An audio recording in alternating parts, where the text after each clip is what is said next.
CBS News is getting exposed. Kamala Harris is getting exposed because it seems that CBS, in its 60 Minutes interview with her, was actually trying to do her a few little favors, all in the name of editing, of course, all in the name of making it flow.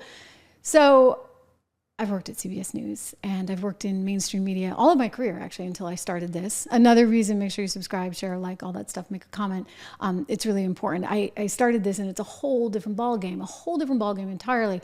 But back in the day, everything would be sort of micromanaged. And so you'd sit down to do an interview. You might spend an hour doing that interview, and all that makes air, if it's a magazine show, is maybe 4 minutes, 8 minutes, or if it's on the evening news, it might just be like a 40-second soundbite. Because, and by the way, what am I saying? 40 seconds, that would be even too long because you'd only get like a minute 10 for your little package. So everything was very, very controlled. And over at 60, everything is very controlled. And they're going on to primetime TV and they're like, okay, we got to put this with a big shiny bow on it. Now, if you're currying favor with them, like if they like you, like they like Kamala, I guess that's a good thing. If you're Donald Trump, you got Leslie Stahl going after you, telling you that the whole spiel about the laptop is nothing but a bunch of misinformation, well, then you're going to have a different outcome. Jack Welch, former CEO, now deceased, of GE, once told me, he's like, Trish, I was asking him to come on my show, and he used to come on quite a bit. This was back at Bloomberg, and he said, Trish, I'm not going on unless it's live. And I was like, well, what's the big deal? And he's like, no. By the way, he had been interviewed by 60 Minutes, so maybe he was left over. That was like the scar to be left over. His point was they can kind of take anything you're saying and they can chop it up and it can sound a lot different than it really is. And so he wanted to protect against that. It was very smart. Anyway, when you look at this, and this is a clip from Twitter, you see the before and the after of the Kamala Harris 60 Minutes interview. And the reason this came out is apparently CBS, they did it to themselves. What can we say? They put the entire clip onto their website as a 60 overtime thing. And so you can compare and contrast the actual interview with what actually aired. And so people are having a field day with it. They definitely make her look better, that's for sure. I mean, this stumbling, rambling answer on the Middle East was shameful. But it seems that Prime Minister Netanyahu is not listening.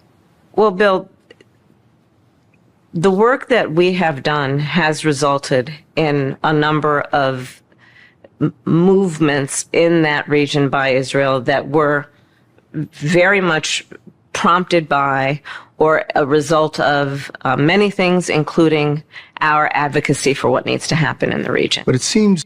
Okay. Long answer with a lot of word salad. So look at how cleverly they make her sound a whole lot better. That Prime Minister Netanyahu is not listening. We are not going to stop pursuing what is necessary for the United States to be clear about where we stand on the need for this war to end. We're not going to stop pursuing what we need for the U.S. to be very clear on what this war needs for it to end. Okay, so much more succinct. We got rid of the word salad that was there in the first version, and they did her a favor, except that, again, Americans are sitting there going, well, wait, who is this woman? Like, who is she really? Like, can she actually talk? Look what happened the other day when her prompter allegedly went down, and she kept talking about number 32, number 32, number 32. Go back and watch that. I think we aired that on Monday. I mean, what happens when teleprompters go down? Well, those of us that don't need a teleprompter can keep going. And those of us that need it and forget where they are. I mean, I see it all the time in network news, right? Somebody's reading the teleprompter and then all of a sudden the teleprompter stalls out. I will tell you a quick anecdote. When I first started, my very first job, like in real TV, was at Bloomberg Television. Years ago, like we're going back to year 2000. And there was a prompter operator. She was actually the anchor of the show, and I was a reporter that would come on, and she had control of the prompter because you can still do this nowadays. I think you can get like a prompter that you can control with your foot or your hand or whatever. And so she's controlling it with her hand, and she actually had to control them. All my script was there in the teleprompter. And, sometimes it was early in the morning. I get it. It's like early morning shows, 6 a.m. She'd kind of fall asleep on the prompter. I don't know if it was to mess with me or she was just that tired and needed a cup of coffee, but she wasn't working my prompter. So I learned from the beginning, you need to know your story. And you can never rely on a teleprompter. All right, so there's no teleprompter here. I actually had one in the studio and had them take it out because it was too big and I never ever used it. There's no teleprompter. This is all off the cuff. This is all unscripted. This is very, very real. You compare and contrast, for example, what I did at network television or even what I did at Fox, where not only were my monologues scripted, they had to go all the way up to management. So management would sign off on them, whether I could say this, that, or the other, and they'd change this word or that word. And it was like, come on, guys, all right? Like enough. And I kept saying, next contract, I need to be the managing editor for my program. But they don't really allow that. You see what happens to people who kind of go outside the box. Well, fortunately, we have this, and we're over here by ourselves, and we're doing our own thing, and it's a whole lot more fun this way.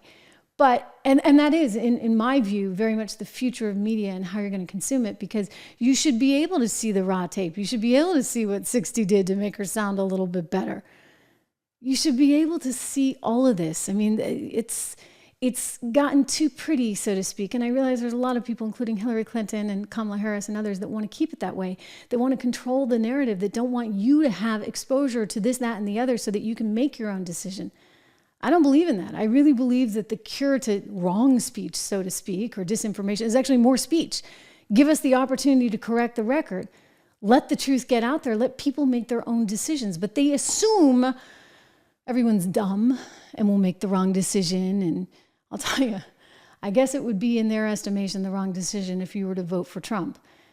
And that's partly why, as we talk about the polls and we look at the polls, that's partly why you see them so close right now. And why you see the betting market showing you something entirely different